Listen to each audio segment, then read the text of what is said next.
Thrissur Kalady plantation Athirappilly ഡിവിഷനിൽ ration കട ആക്രമിച്ചു കാട്ടാന. പോസ്റ്റ് ഓഫീസ് ജംഗ്ഷനിലെ റേഷൻ കടയാണ് കാട്ടാന എത്തി ആക്രമിച്ചത്. ഇന്ന് പുലർച്ചെയാണ് സംഭവം. കൂടുതൽ വിവരങ്ങളുമായി മനോജ ചേർന്നുണ്ട്. മനോജ, എന്താണ് പുതിയ വിവരങ്ങൾ? വിഷ്ണു, ഈ കാലടി പ്ലാന്റേഷൻ അതിരപ്പള്ളി ഡിവിഷനിലെ 9ാം ബ്ലോക്കിലെ പോസ്റ്റ് ഓഫീസ് ജംഗ്ഷനിലാണ് ഇത്തരത്തിൽ കാട്ടാന റേഷൻ കട ആക്രമിച്ചിട്ടുള്ളത്. പുലർച്ചെയാണ് ഈ സംഭവം ഉണ്ടായിട്ടുള്ളത്. കാട്ടാനയുടെ ആക്രമണം ഇപ്പോൾ സ്ഥിരമായി തന്നെ ഈ അതിരപ്പള്ളി മേഖലയിൽ തുടർന്നു വരികയാണ്. അതോടൊപ്പം തന്നെ കഴിഞ്ഞ ദിവസങ്ങളിലൊക്കെ തന്നെ ഈ റോഡിലേക്കും കാട്ടാന ഇറങ്ങുകയും വാഹനങ്ങൾക്ക് തടസ്സം സൃഷ്ടിക്കുകയും ഉണ്ടായി.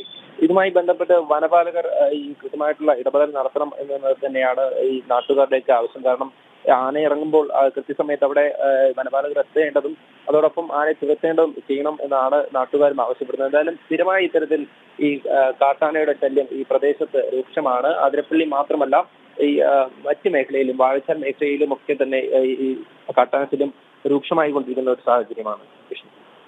മനോജാണ് വിവരങ്ങൾ നൽകിയത്.